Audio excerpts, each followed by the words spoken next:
Io credo che sia stato un provvedimento, definiamolo nefasto, però con piacere oggi posso annunciare che è arrivata questa mattina una convocazione del ministro Salvini che ha convocato sia il presidente di UPI e quindi sottoscritto che il presidente di ANCI ad un confronto già per la prossima settimana, per martedì della prossima settimana. Dietro fronte del ministro Salvini sui tagli del 70% alle province previsti dalla legge di bilancio e dal milleproroghe, fondi destinati alla sicurezza stradale. Dopo la levata di scudi dell'Unione delle Province Italiane è arrivata la convocazione a Roma per un incontro martedì. Credo che sarà un confronto sereno, leale, ma nel quale ribadiremo la necessità di ridarci queste risorse. Il compito nostro è fare in modo che quelle strade siano sicure, che non ci siano buche pericolose, che non ci siano muretti pericolosi, che ci siano guardrail idonei.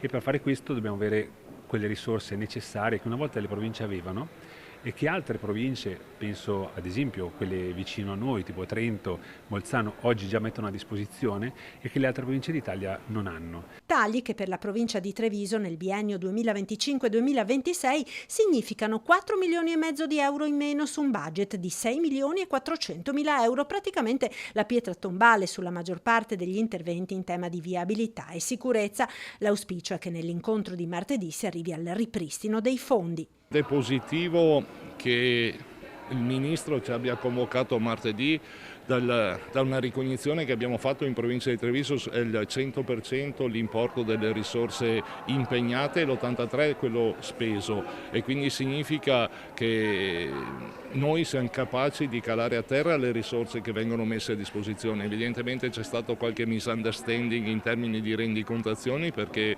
i numeri ci dicono che i soldi che vengono dati alle province vengono spesi.